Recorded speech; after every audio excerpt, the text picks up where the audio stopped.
안녕하세요. 말씀과 함께 새롭게 오는 소망의 아침입니다. 데이비드 베너는 주님의 계명을 배우고 순종하는 일은 그리스도인의 평생 과업이다라고 이야기합니다.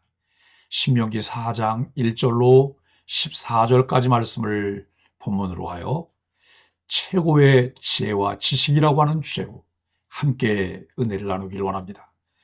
지난 본문 신명기 3장 23절로 29절에서 기도의 응답이 거절될 때 보이는 성숙한 반응을 묵상했습니다.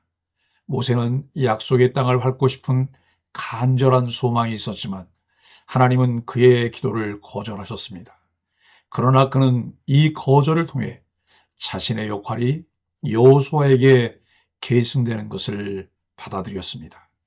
하나님의 뜻을 받아들이는 것, 다음 세대를 세우는 것이 진정한 믿음의 길입니다.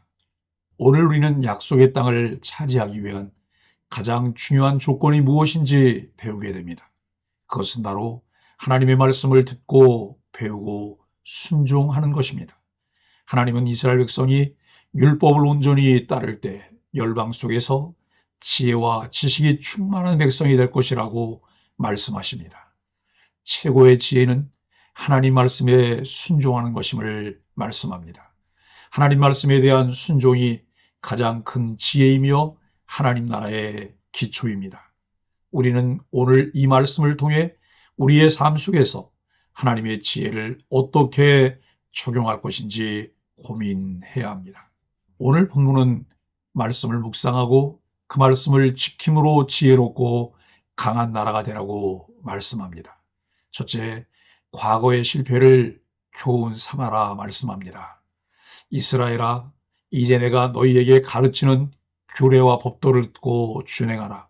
그리하면 너희가 살 것이요 너희 조상의 하나님 여호와께서 너희에게 주시는 땅에 들어가서 그것을 차지하리라고 말씀합니다.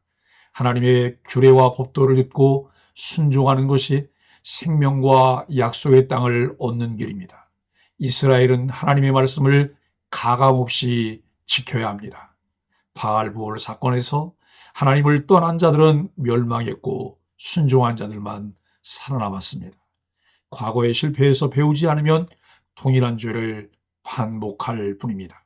모세는 이스라엘이 바알부올을 따르다가 2만 4천 명이 죽은 사건을 상기시키며 하나님을 떠나지 않고 말씀에 순종하는 것이 생존하는 길임을 가르칩니다. 너희 중에 바알부올을 따를 사람은 다 멸망하였으되 너희 하나님 여호와를 붙쫓은 너희는 오늘까지 다 생존하였느니라고 말씀합니다. 나는 과거의 실패로부터 무엇을 배우고 있습니까?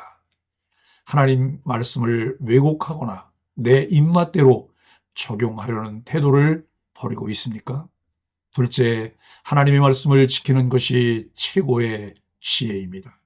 너희는 지켜 행하라. 이것이 너희의 민족 앞에서 너희의 지혜요 너희의 지식이라. 이것이 모든 규례를 듣고 이르기를 이 큰 나라 사람들은 과연 지혜와 지식이 있는 백성이로다 하리라 라고 말씀합니다. 말씀에 순종하는 백성이 열방 가운데 높임을 받는다고 말씀합니다.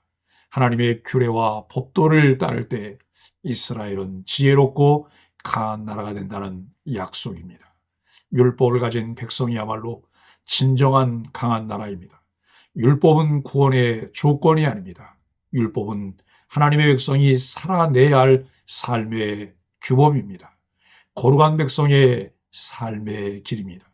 세상의 강함은 무력이나 경제력이 아니라 하나님의 공의와 진리가 실현되는 데 있습니다. 하나님이 가까이 계시는 나라, 율법이 살아있는 나라야말로 진정으로 복된 나라입니다. 우리 하나님 여호와께서 우리가 그에게 기도할 때마다 가까이 하심과 같이 그 신이 가까이 함을 얻은 큰 나라가 어디 있느냐라고 말씀합니다.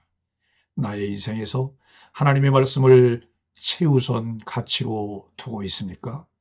세상의 기준이 아니라 하나님의 기준으로 지혜를 추구하고 있습니까? 셋째, 말씀을 잊지 말고 다음 세대에 전수하라고 말씀합니다. 오직 너는 스스로 상가하며 내 마음을 힘써 지키라. 내가 눈으로 본 그 일을 잊어버리지 말라. 내가 생존하는 날 동안에 내 마음에서 떠나지 않도록 조심하라. 너는 그것을 내 아들들과 내 손자들에게 알게 하라고 말씀합니다. 하나님 말씀을 듣고 지키는 것뿐만 아니라 다음 세대에 전수하는 것이 중요합니다. 모세는 시내산에서 하나님이 십계명을 반포하신 사건을 상기시킵니다. 그날 하나님은 이스라엘이 영원토록 하나님을 경외하고 그 자손에게 가르치도록 명령하셨습니다. 하나님의 백성은 세대 간의 신앙 전수를 철저히 해야 합니다. 여호와께서 너희와 언약을 세우시고 너희에게 십계명을 반포하시고 그것을 두 돌판에 기록하셨느니라고 말씀합니다. 우리 가정과 교회에서 다음 세대가 하나님 말씀을 배우고 있습니까? 내 신앙이 단지 나에게만 머물러 있지 않고 다른 사람에게도 흘러가고 있습니까? 사랑하는 소망의 가족 여러분, 우리는 경제력과 군사력이 큰 나라의 기준이라고 생각합니다. 하지만 하나님은 이스라엘에게 순종과 기도가 큰 나라의 기준임을 말씀하십니다. 언약 백성은 율법에 순종하고 겸손히 기도할 때 큰 나라가 됩니다. 나라의 크고 작음을 결정하는 주체는 우리의 힘이 아닌 하나님이십니다. 내게서 비롯된 힘을 내려놓고 하나님 말씀에 순종할 때 하나님은 우리를 열방 가운데 큰 나라와 민족으로 세우실 것입니다. 말씀을 가감없이 순종하며 그 말씀을 따라 기도하는 것이 최고의 지혜입니다. 과거의 실패에서 교훈을 얻어야 합니다. 하나님 말씀을 지키는 것이 가장 지혜롭고 강한 나라를 만듭니다. 말씀을 다음 세대에 전하는 것이 언약 백성의 사명입니다. 오늘도 말씀 묵상에서 배우며 결단해야 합니다. 내 생각이 아니라 하나님 말씀을 절대적 기준으로 삼으라고 합니다.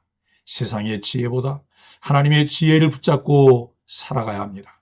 내가 받은 말씀을 자녀와 후손들에게 어떻게 전할 것인가를 생각하며 가르쳐 지키게 하라는 말씀을 실천해야 합니다.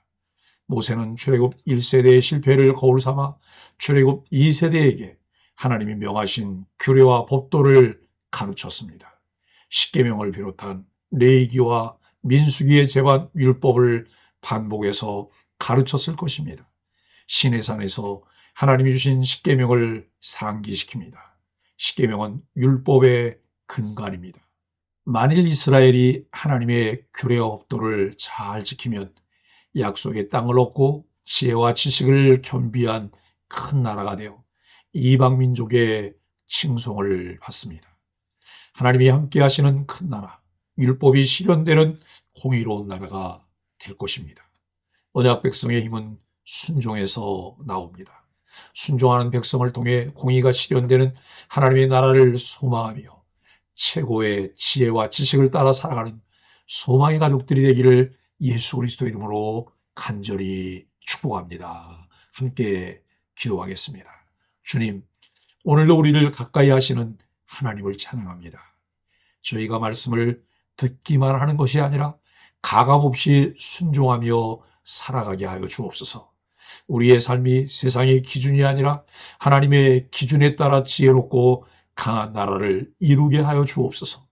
또한 우리의 다음 세대가 하나님의 말씀을 듣고 배우며 하나님을 경외하는 백성이 되게 하여 주옵소서. 예수님의 이름으로 간절히 기도합니다. 아멘.